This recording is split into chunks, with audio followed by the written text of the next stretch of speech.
Olá pessoal, tudo bem? Continuando com nossa revisão de circuitos digitais, vamos falar agora sobre algumas aplicações práticas dos flip-flops. Quando um circuito sequencial com muitos flip-flops é ligado, teoricamente cada flip-flop pode ir para um estado diferente. Para evitar essa situação e colocar um circuito sequencial num estado conhecido, os flip-flops normalmente vêm equipados com entradas diretas ou assíncronas, que permitem colocar um flip-flop num determinado estado, sem levar em conta o clock do circuito. O flip-flop D da nossa figura tem duas entradas assíncronas, uma entrada S e uma entrada R.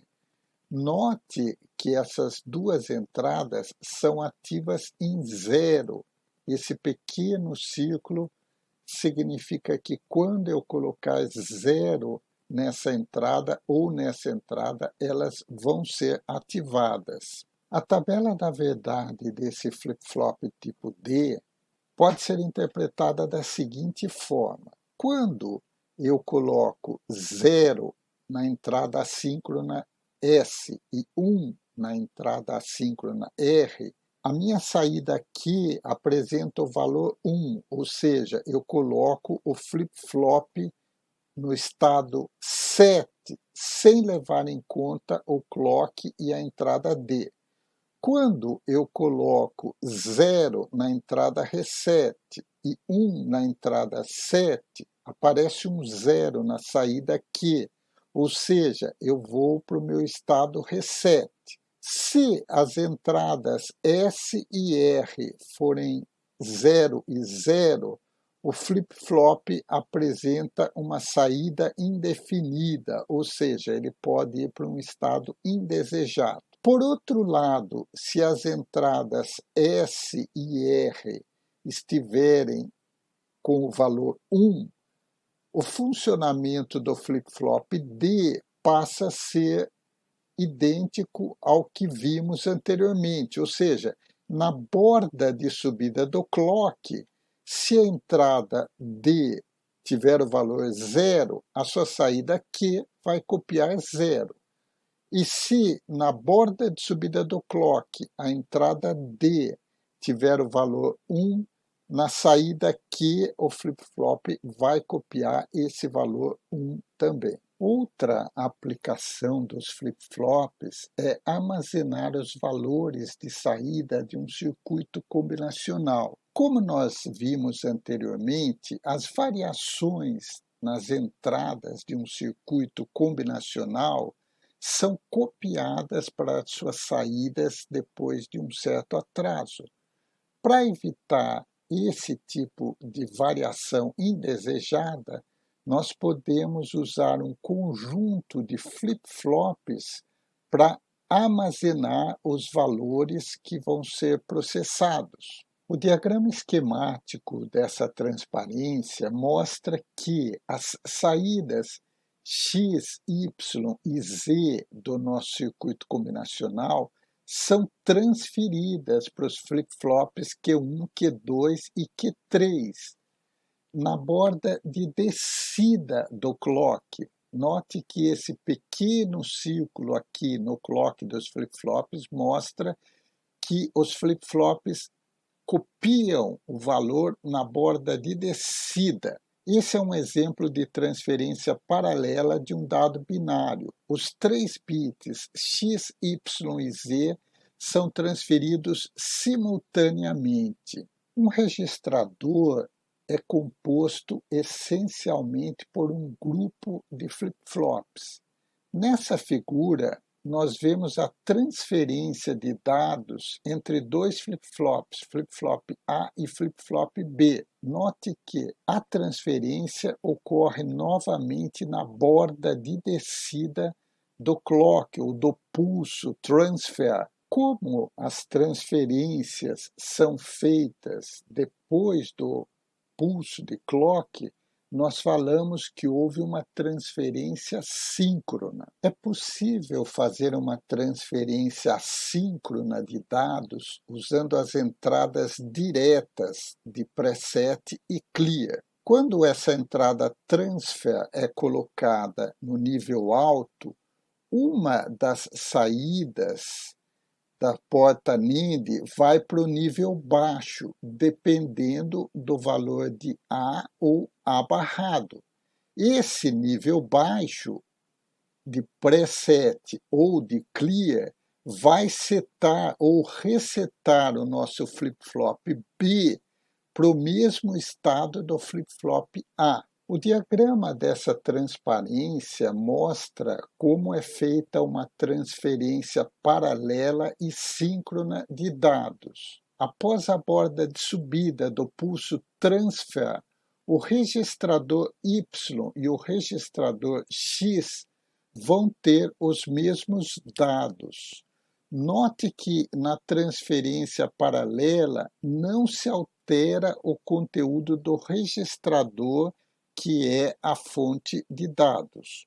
Um registrador de deslocamento é essencialmente um grupo de flip-flops organizados de tal forma que os valores binários armazenados nos flip-flops são deslocados para os flip-flops vizinhos a cada pulso de clock. Na transferência serial de dados, temos um grupo de flip-flops ligados em série. E quando os pulsos de deslocamento são aplicados, a transferência de informação acontece nessa ordem.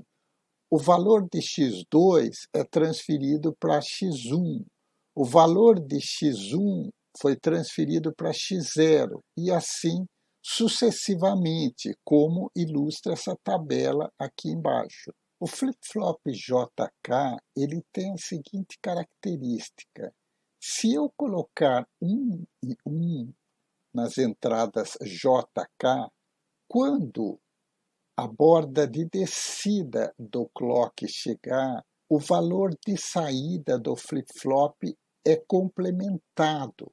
Ou seja, na borda de descida do clock, se a saída do Q0 era 0, ela passa para 1. Na próxima borda de descida, a saída Q0 foi de 1 para 0, e assim sucessivamente. Como a saída Q0 está sendo usada como clock do flip-flop Q1, nós podemos observar o mesmo comportamento, ou seja, na borda de descida do clock Q1, a sua saída foi de 0 para 1.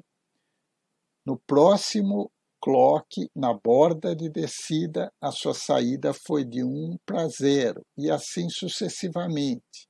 E como a saída Q1 está sendo usada como clock de Q2, o que se observa é que na borda de descida de Q1, a saída Q2 foi de 0 para 1. Na próxima borda de descida, a saída Q2 foi de 1 para 0 e assim sucessivamente.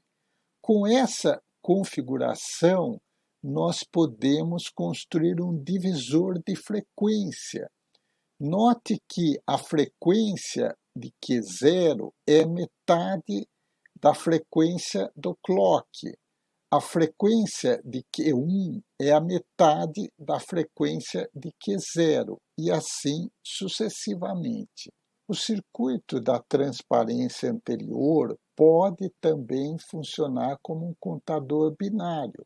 Basta interpretarmos as saídas Q0, Q1 e Q2 da seguinte forma. Suponha que Q0 seja interpretado como o bit menos significativo, Q1 o bit intermediário e Q2 o bit mais significativo. Olhando essa tabela, dá para ver que a sucessão de estados do flip-flop forma um contador 000, 001, 010, 01 e assim sucessivamente. Para representar a sequência de estados de um circuito sequencial ou de uma máquina de estados, nós vamos utilizar um diagrama de transição de estados ou simplesmente diagrama de estados. Esse diagrama deve ser interpretado da seguinte forma: a cada pulso de clock, a máquina muda de estado. Como no nosso circuito nós tínhamos apenas 3 flip-flops, o nosso circuito sequencial terá 8 estados diferentes. E o nosso contador vai ser denominado de contador de módulo 8, sendo que o valor do módulo indica o número de estados da sequência de contagem.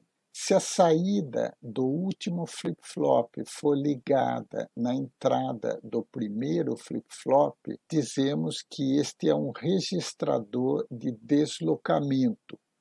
Normalmente, nesse circuito, um único 1 está nos registradores, e esse 1 circula pelos registradores toda vez que um clock for aplicado. Por isso, esse contador também é conhecido como contador em anel. Essa transparência mostra um diagrama de estado de um contador em anel de módulo 4, já que ele tem 4 estados distintos. Um contador em anel vai necessitar de mais flip-flops que um contador binário do mesmo módulo. Por exemplo, um contador em anel de módulo 8 vai precisar de 8 flip-flops, enquanto que um contador binário de módulo 8 requer apenas 3 flip-flops. Note que a saída desse contador em anel é a saída do tipo one-hot key, que já comentamos anteriormente.